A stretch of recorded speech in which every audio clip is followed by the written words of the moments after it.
All right, so I just finished the third season of The Sopranos. And to start, let's just say I thought this was better than season 2. I don't think it quite eclipsed season 1, though. Season 1 is still peak. Though, to be fair, that's not really saying all that much. Season 1 is quite simply amazing. So, yeah, not saying much, but definitely a step up from season 2. And season 2 was still pretty good, so take that how you will. All right, so there are a number of things I want to talk about here. So, one thing I really appreciate about the show that I'm really beginning to notice as it gets deeper into the weeds. Now I'm like halfway through the series, because there's 6 seasons, right? And I'm finished with season 3. Is they're making a lot of callbacks to prior things that have happened in the series. And it's not like, oh, this happened in the prior episode. No, it's like, this thing happened in like season 1. This thing happened in like several episodes, like 10 episodes ago. You know, all these like callbacks. So like some example, like this random scene where some guy's like twin brother got shot, and then like bring in that guy's brother, right? Like this isn't really a spoiler. This is like some like vague reference, and they kind of like make that connection, right? And they kind of like make it relevant. They kind of like tie in these characters into the story in that way. Or if you know from season 1, I mean, this is actually not even a spoiler for season 1, really, unless you're afraid of spoilers for the first episode. But Artie's restaurant getting burned down, again, that is still relevant to season 3 in a way. It actually comes back in a way. So basically nothing is taken for granted in this series, right? So that is something that stands out to me, is how they're continually just making connections.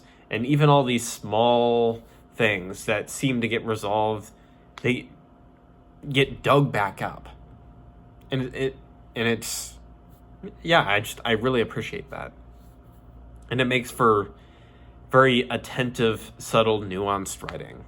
Or at least gives off that impression, which, when I say gives off that impression, I'm not like insulting the writing. It just, speaking from like a writer's perspective, like that's what you want to do. You want to give off that impression, right? Another thing, this isn't like really a commentary on the quality of the writing or anything. It just it's something I forgot to comment on in season 2. It's like hinted at the very beginning of season 3, where Carmela, she just keeps wanting to like cheat on Tony, and she's just not able to do it, right? It's like his reputation precedes him to such an extent that all these guys are just like playing footsie, and then they like find out who her husband is, and are just like, yeah, peace out. No, thank you. I'm not interested. I'm not fucking with that. Yeah. So she just has like this built-in protection mechanism for adultery. And from over at the very beginning of this season, again, not really a spoiler, but it's like she's getting lessons from some handsome man for tennis or whatever. And he's like piecing out at the very beginning. She's like, wait a second, you have a wife? It's like, yeah. Too bad for you. So another thing I can talk about for season 3, which kind of is basically a response to one of the complaints I had for season 1 and 2, was how the kids' lives were affected by the mafia, or Tony's life or job in the mafia, right?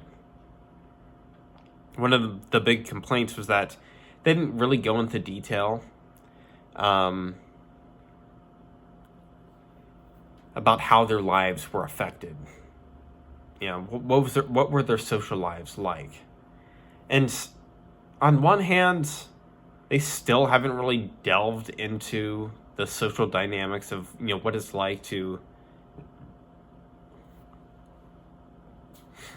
grow up with all your peers knowing that your dad's like a fucking mafia boss, but they do deal with some of the social dynamics of like Meadow in particular getting boyfriends, significant boyfriends, not like the casual like high school boyfriends, but like significant boyfriends as she goes off to college, and then Tony being like the overbearing, overprotective father, and basically inserting himself into the relationship in a way.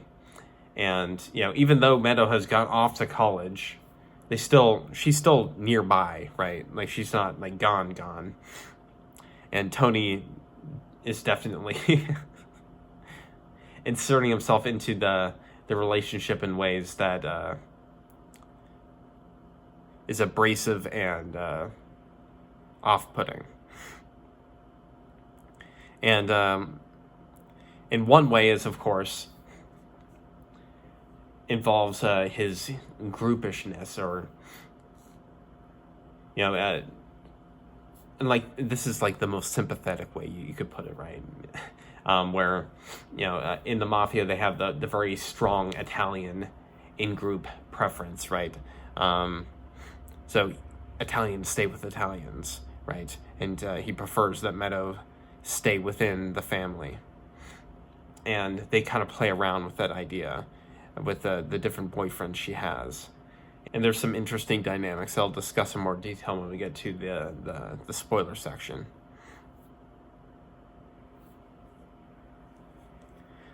All right, so another thing, and this is actually going to move on to a complaint here, and something that I can talk about vaguely.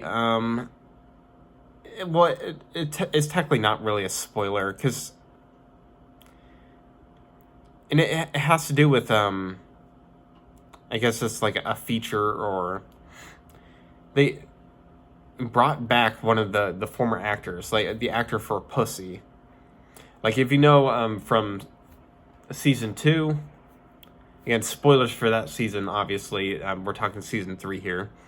But he got caught speaking to the FBI, so he was killed for it. And so they brought him back to do flashbacks. Basically, they were reminiscing on it. So they brought the actor back to feature. It was basically like, hey, what if we brought the actor back to feature? I know they've done that with other shows as well, like Dexter. They once in season 7 brought back Dokes for an episode, and they had a bunch of flashbacks. In fact, I remember distinctly not liking those flashbacks. They were so ham-fisted, and I felt they were so unnecessary. And again, it was one of those things where it's like, great, you brought back Dokes, and it was cool to see him again, but like these scenes are shit. And I distinctly did not like, or I distinctly felt the exact same way about these scenes, right? Like, it's cool that you brought back the actor. It's cool that you could see the actor again and hang out with him again and have a few scenes to film with him again. But ultimately, these flashbacks just felt so unnecessary and shoehorned in.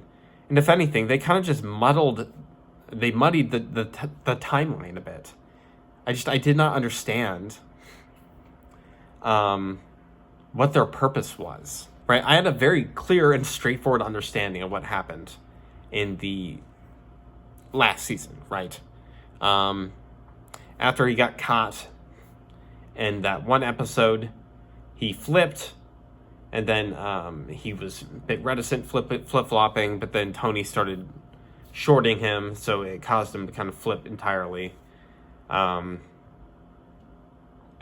then these new flashbacks seem to imply that he had a wire even before the start of the first season. And it's like, wait a second, what? And it was so confusing, and I did not understand how that timeline made any sense whatsoever. And I just wish that they cut out all of that shit. Yeah, really, just like, what purpose did any of that serve? Nothing. And it was exactly like the Dexter scenes with Dokes in season 7. Completely unnecessary. It was just added padding in that case. In fact, these scenes were worse because they actually messed with the timeline, made things more confusing. At least with Dokes, it just was unnecessary. It was just padding. All right, moving on. Another scene that was standouts, and this is a positive. Well, there is some negative, but I think the negative I'll keep for the spoiler section. But there was like, it was the overall like feel of the episode was very like stupid funny, and again I mean that in like a positive way. It was like a humorous tone. I don't know if it was like black comedy or just like, again, like stupid funny humor, where like in the episode, I'm not going to give away too many details, but like two characters, well, I mean, I'll just say their names. Christopher and Polly, get lost in woods under certain circumstances, right? And they're out wandering in the wilderness, right? And they're like desperate circumstances, and they're like crazy, and like Paulie has like the crazy eyes, and like his hair is all frazzled and shit, and like they're eating like fucking ketchup and relish packets and stuff, and they really like leaned into like the absurdity of and the stupidity of the circumstances. It was so dumb, and like there's that one line where the guy was like where they're talking over like a bad connection, and they talked about where he thought or Paulie thought that Tony described one of the characters as a house decorator or something like that. It's just like, yeah, pretty funny. Now there was a kind of negative side of it, but again, that will require me to get into more spoilers, so we'll leave that aside for now. All right, so I think it's about time that I move on to the spoiler section. And since we were just talking about the Christopher and Polly section where they get lost in the woods, let me just move on and start talking about the bad side. So it does end on what I thought was a good note, where it was completely ambiguous. They never actually find the guy. So let me just lay out the basic premise of the episode, right? It's kind of like a bottle episode in a way. Not necessarily, right? Technically, a bottle episode is where it takes place in one location, right? Like the Fly episode from Breaking Bad, where it's all inside the lab, nowhere else. So maybe bottle episode is not the right word, but it's very isolated plot, not very connected to anything else. But Paul and Christopher, they go try and collect money from this Russian, like, I think, former KGB agent or something like that. But either way, he's Russian. Russians are badass, so that's all you need to know. And this guy gets the drop on them, beats the shit out of them, and they try to kill him, or they think they kill him first, so they tie him up, try to take his corpse out into the middle of nowhere to bury him, and it turns out the guy's still alive, so they try to make him dig his own grave. Of course, the guy attacks him, gets away, they try to shoot him, they think they kill him, but nothing happens, of course. They can't find him, and they're just out there wandering out in the cold for all day, for hours on end, nearly freezing to death. And again, it's like this stupid funny overall tone to the show, them with Paulie and his crazy eyes and shit. Yeah, the house decorator. And again, the episode ends on what I thought was a very good note, where they never actually find the guy. And I thought this was good. I thought it was pretty interesting and cool that they would end the episode in this way. And given what I mentioned at the very beginning of this video, where they keep calling back to past things, I thought this would come back to bite them, right? Because they kept implying that this could bite them in the ass in some way, right? If this guy gets away. However, something that I picked up as of late, I don't really watch TV shows very much anymore, but when I was watching like The Wire and the like, I would always go back and read the Wikipedia summary of every episode after I watch it, just to help take in the information. And that would always be a helpful primer to make sure I catch everything. Because oftentimes, especially these older shows, you sometimes miss things, right? And so far, I haven't been spoiled on things. I remember with 24, sometimes you would get spoiled, right? Like they would describe, and it's like, oh, so-and-so apparently dies. It's like, oh shit, they come back later, don't they? It's like, but these shows, they don't really pull that type of stuff. No, I guess something similar happens here, in a sense that what it mentioned in Wikipedia was that it's what the writers mentioned about the death of this Russian guy was that it was meant to just be ambiguous, and they never actually go back to it. And it's one of the longest running mysteries of the show, is that, does he survive?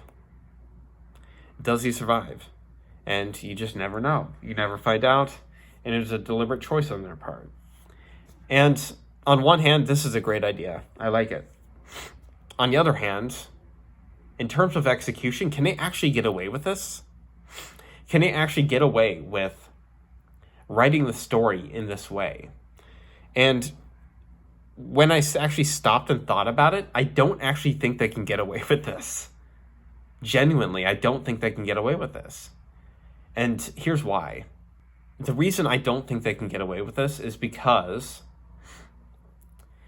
of the obvious consequence of him surviving, right? If he survives, then he would go to his friend, right? They very clearly established that there was like a friendship between him and I guess it's the Russian mafia, right? That mob boss, right? The guy they were trying to pay off or whatever. So, if he survived, then there would be like all-out war between the Italians and the Russians, right? And the fact that never happens, that obviously implies that he's dead. But then again, where the fuck is his body then? I mean, I guess it implies that he like got mortally wounded, but not outright killed, and he just like crawled into some hole somewhere and then died, in some mysterious way. But yeah, either way, the point is, the story implies that he's dead. It has to, because otherwise there would be consequences. And what the writers said about the story doesn't entirely work. You understand? It doesn't entirely work. You can't really say it's ambiguous when there's obviously going to be consequences for one outcome or the other, right? I mean, if you end up taking one path over the other, then you've taken a side. Just saying. So now that we've started the spoilers, let's go back and let's talk about I think the biggest thing, and I think this is actually the biggest complaint, the biggest gripe I have with season 3, right? It started out with a bang. Really, it started out with a bang. It started out with the FBI taking action against the Sopranos. Okay, they were taking action against the Sopranos, and what they did was they tried to spy on the Sopranos even further, right? They've tried to bug his phones. It hasn't worked. They tried many different things. They tried to bug his grandma's, or not his grandma's, his mother's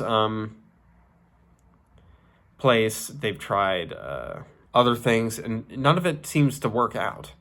And now they've taken drastic action. They learned through Pussy that Tony goes into his basement to talk about serious subject matter. So they decide to put a wire down there.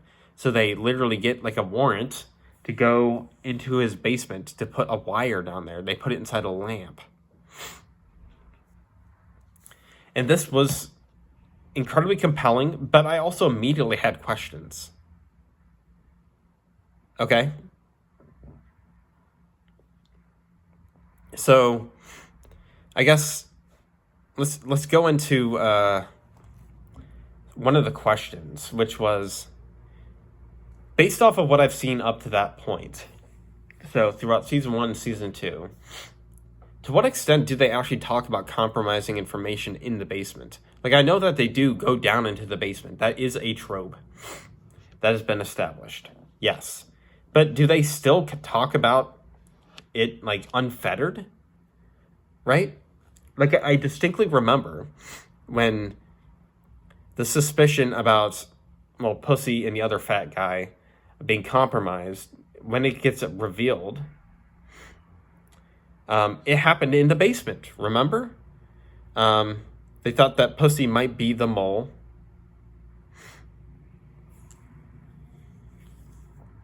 Originally. And then the other fat guy gets compromised. Or gets released, and he gets brought down into the basement, and he starts talking overtly about some bust, and then Tony avoids all the questions. Right?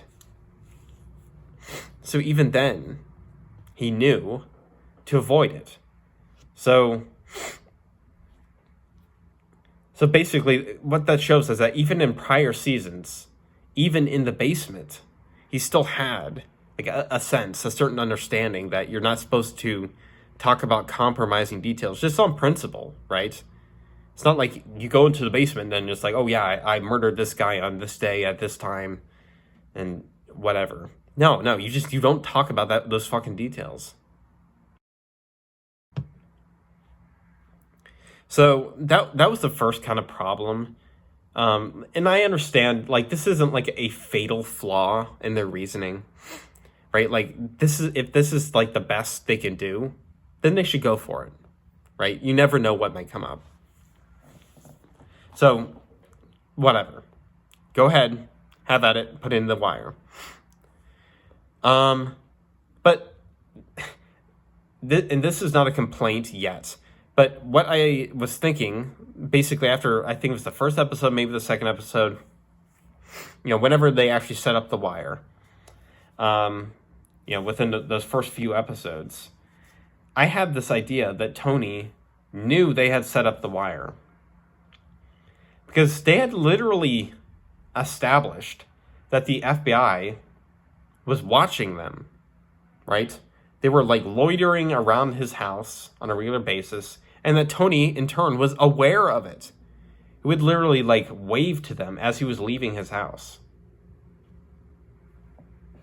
Yes, wave to them as he's leaving his house.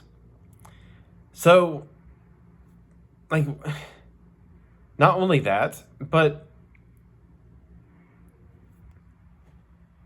don't you think that Tony would anticipate something?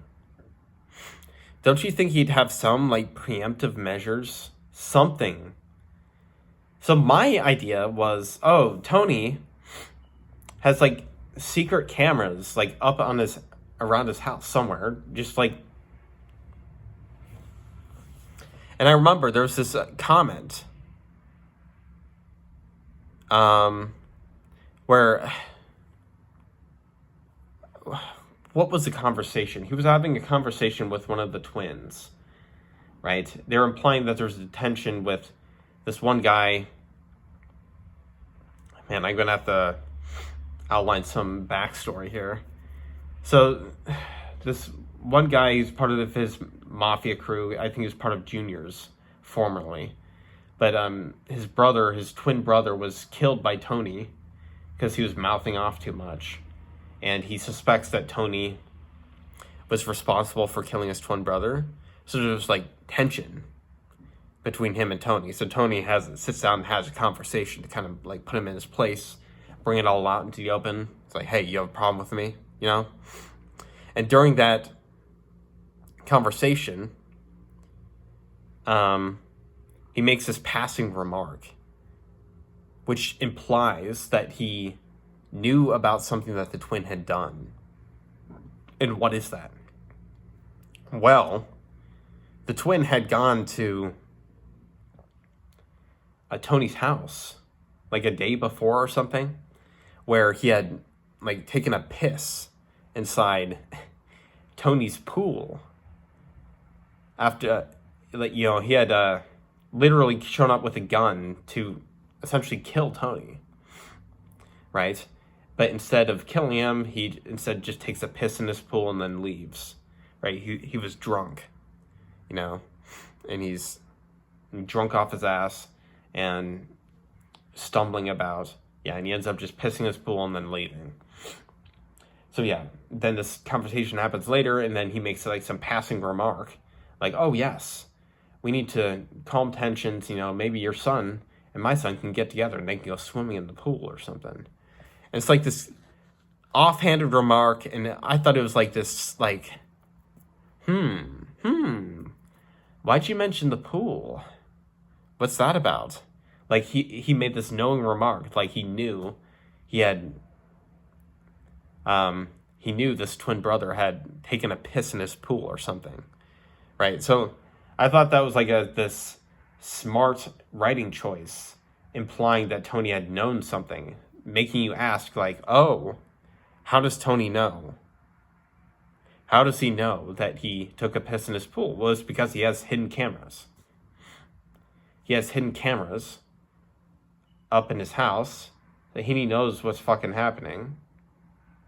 And further, this implies that he knows that the FBI broke into his house and put up the wire.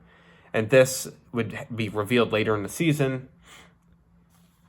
And this is how he preempts the wire. Of course, nothing really came of this, though. So this is where the real critique comes in. Nothing comes of this. So it was honestly really disappointing. Like, I swear to God, this season seems to come running out of the gate with this huge plot point of the FBI bugging his lamp in his basement to try and spy on him. And I came up with this elaborate theory that he was setting up cameras to preempt them. Because again, he's aware that the FBI are loitering around his house. He knows that they're up to something.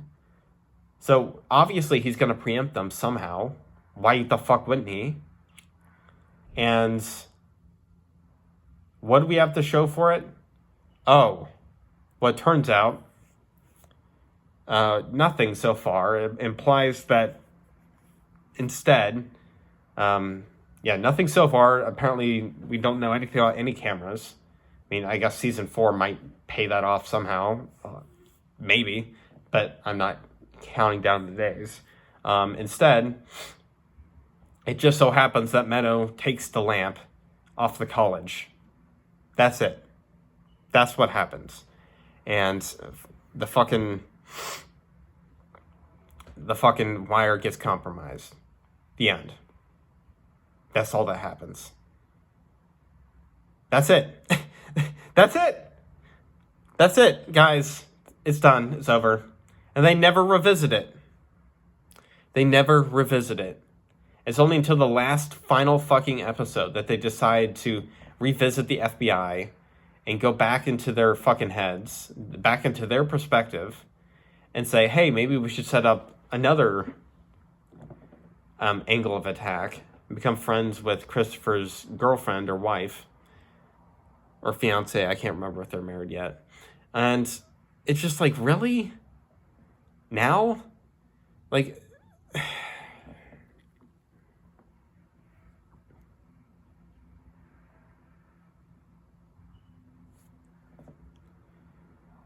Like, this is also tiresome. Like, it felt like it was building to nothing. It was a complete just dropping of the thread. It was so frustrating, too. There's so much they could have done with this. And it was just like, I guess, played for laughs, right? And I guess it was a kind of realism, right? It's like another one of those things where... it's a bit like The Wire, right? It's like excessive realism, right? Where instead of doing real world, or excuse me, instead of doing like a cinematic follow through, it's like real world. Oh yeah, it turns out that the mafia boss's daughter just takes the lamp to college, and that destroys everything. Yeah, whoops. They didn't anticipate that. All right, so moving on.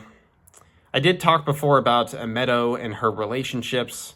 So, I only talked about it vaguely. So her first relationship was with a half-black, half-Jewish kid, which is an interesting mix when you stop and think about it. Either way, Tony does not react to this very well. He quite literally goes up to the guy and tells him, no, stay away from my daughter. I don't want her dating a black guy. Because he prefers her to date within the Italian stock, you know. Stay within the family, essentially. By family, I mean the Italian family, the Italian stock or race or whatever. Ethnicity, that's the word I'm looking for. And, of course, they react badly to it. And this creates problems. But it eventually ends pretty badly.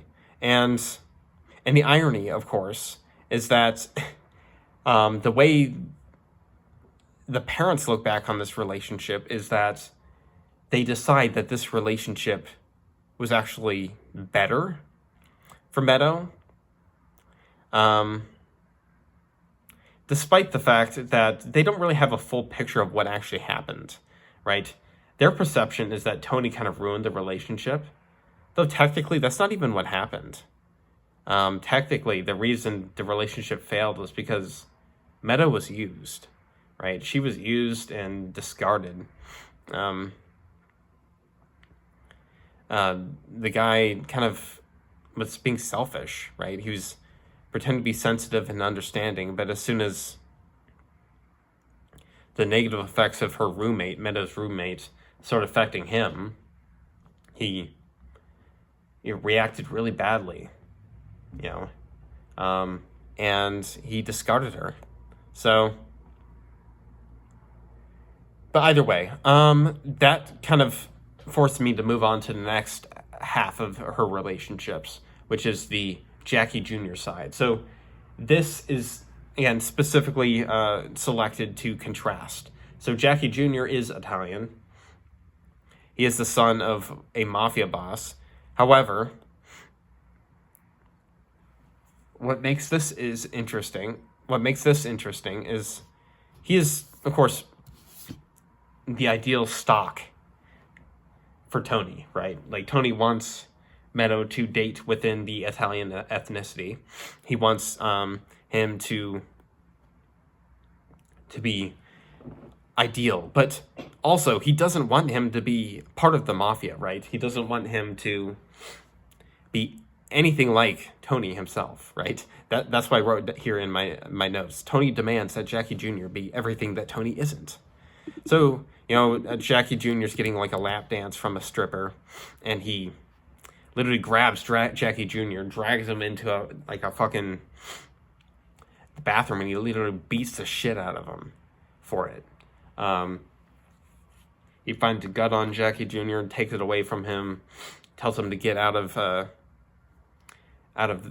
the mob. He tells Christopher to stop doing business with him, tells him to get into college, get a real job, become a straight man. Because he wants the best for his daughter, right? He doesn't, and in fact, he wants the best for both of his children, right? He understands what his life is like, so he doesn't want anything like this for his kids. And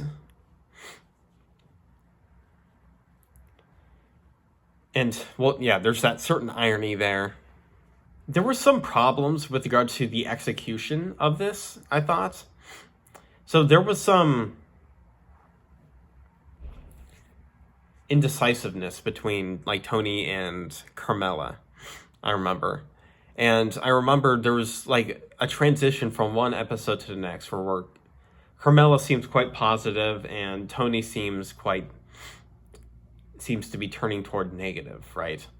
And I think it's like after the episode where like Jackie basically admits that he flunked out of college, and Tony's like pissed at him, and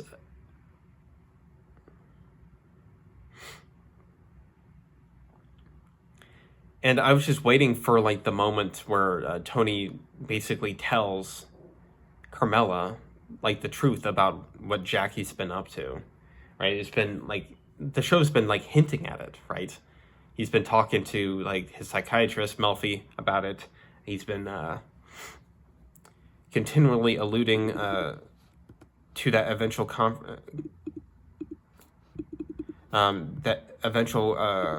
conversation, but it never actually happens. And then we get to the next episode, and then they're just talking as if they're both dissatisfied with the relationship.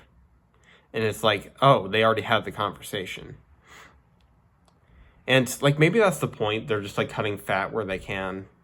But I just, that honestly kind of rubbed me the wrong way. It was like, maybe you could like fill in the gaps here a bit. Now, since we're talking about Jackie, now I want to move on to talk about the death of Jackie, because I think this is, I guess, one of my more favorite parts of the show. Yeah, so let's talk about that. First, one of the best parts is how Ralphie is the one that orders him to get killed, essentially. And you can tell that there's this like conflict there, right? And he's basically implying that, oh, I want to give him a pass, but you can kind of get a sense that like it's not really going to happen. And like when it finally happens, and you realize that, oh no, like Ralphie actually just had him killed, everything kind of just falls into place and you kind of understand. And not only that, but like all the conversations surrounding it between him and Tony, and then the later conversation between Tony and Christopher, you kind of get the sense that like they all know, right? Like everyone's talking to each other, saying without saying that like this guy needs to fucking go. It's like, y'all know what to do. Let's just get it done. So it's just one of those things where, and it makes me like Ralphie as a character even more, just because, he just did what needed to be done. And Ralphie in general is he's a very interesting character. And for one, like, I recognized him, and I could not place him in the beginning. But yeah, he's the one blue pill character from The Matrix, right? The one character who goes bad, and he's Cypher, I think his name is, who wishes he took the blue pill. I think he's from another movie as well. I can't remember what it is. Either way, there's another major scene involving Ralphie, though, that is worth talking about. That is also pretty significant, both in levels of disturbingness and also effect, which is when he kills the prostitute, or the stripper. I guess they're one and the same in the context of this story. And I guess it's not as disturbing as the one I'll talk about here very soon. But yeah, it's Jesus. So in the context of the story, he gets pregnant, this prostitute, and she's very attached to him, and she starts insulting him, especially his manhood, especially in front of the other men in the mafia. And then he goes and confronts her, and she tells him that she's pregnant with his child. Then he beats the shit out of her and murders her, and by extension, his own child. And since he's a made man, they basically can't do anything about it. Though technically, Tony has a really bad reaction to it. He punches and physically attacks Ralphie for it, and then he extracts an apology from Ralphie afterwards, even though he himself was acting out of line. Though technically Ralphie acted out of line himself. So either way, that was a very profound scene, because Tony kept seeing his own daughter in the prostitute. And part of what made it so profound was they led up to the scene with having the stripper. I hate the fact that I keep using the title instead of her name. I can't remember her name,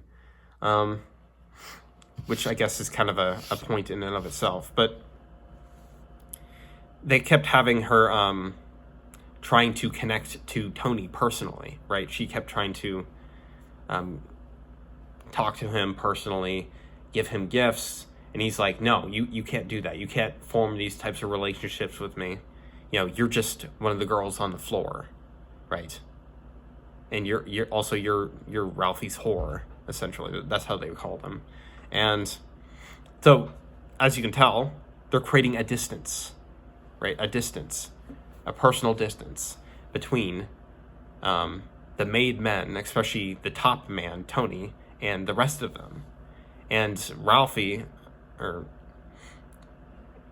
once he kills this woman, Tony has this really bad reaction, and he keeps connecting this woman to his daughter. So it shows that in spite of the fact that they keep trying to create this distance between him and this woman, the stripper, he can't separate the two, the woman from his daughter, because she was only 20 years old. So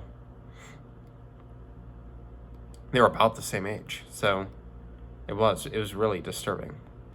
All right, so another thing I'm going to talk about here, this ties back to something I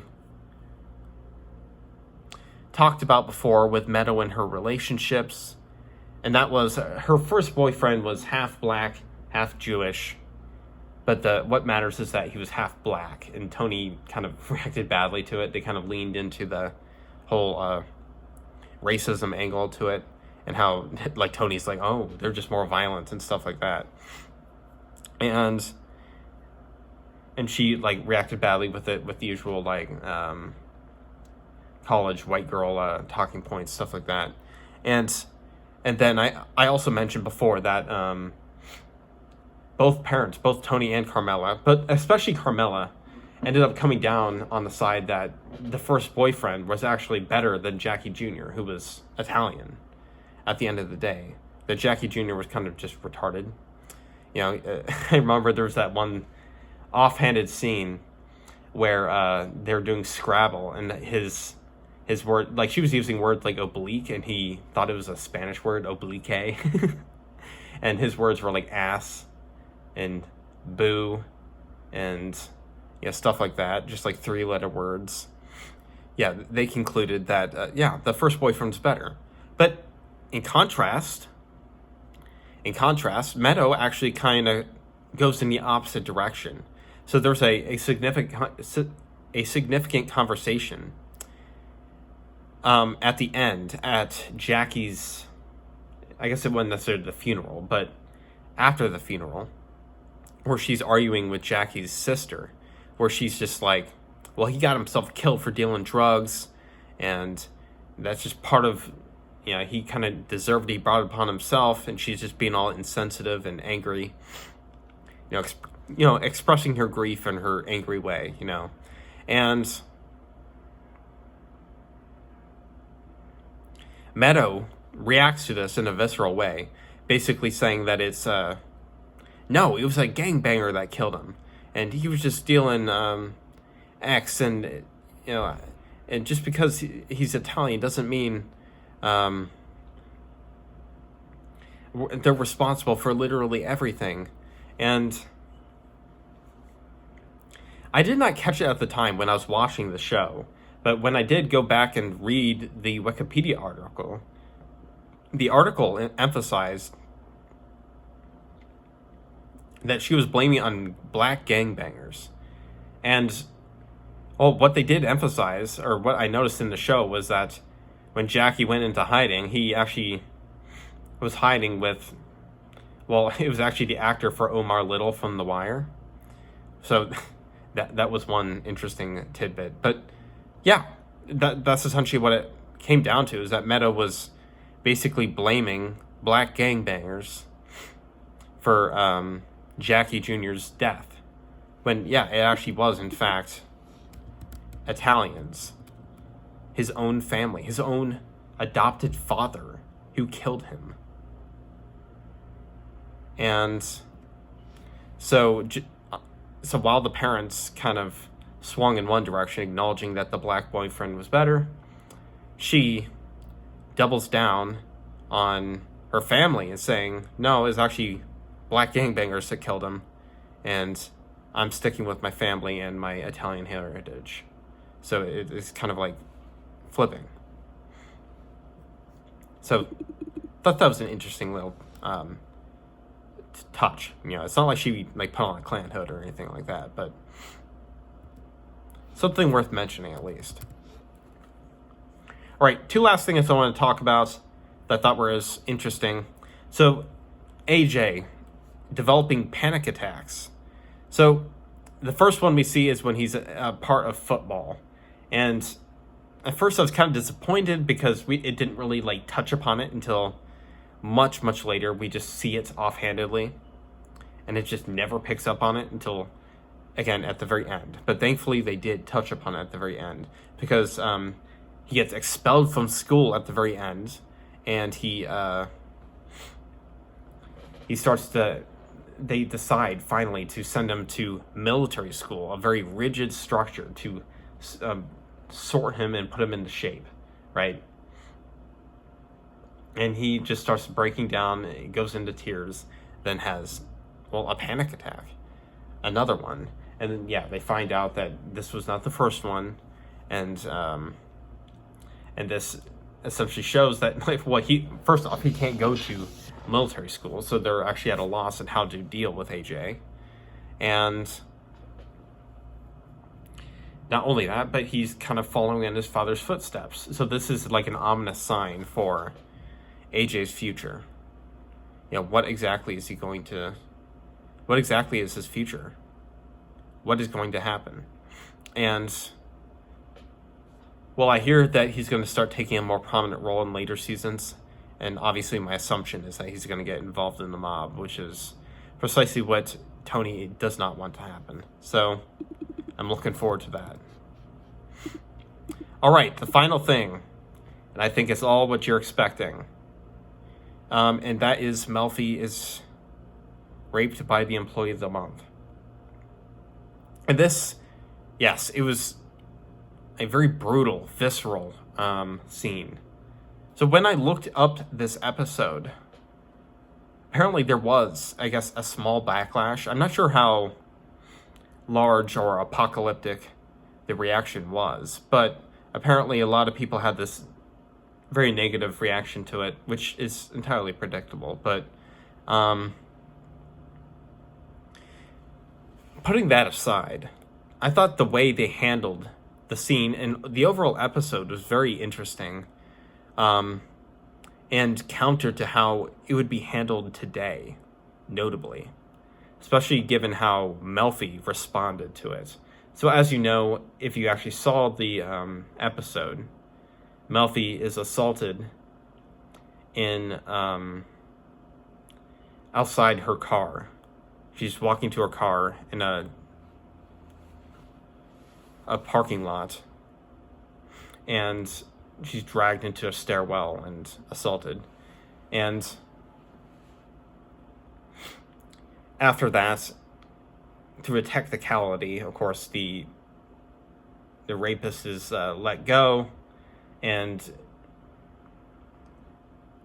the obvious implication there is that she could use Tony, who is, a literal gangster, to go after this rapist, to complete the justice for her.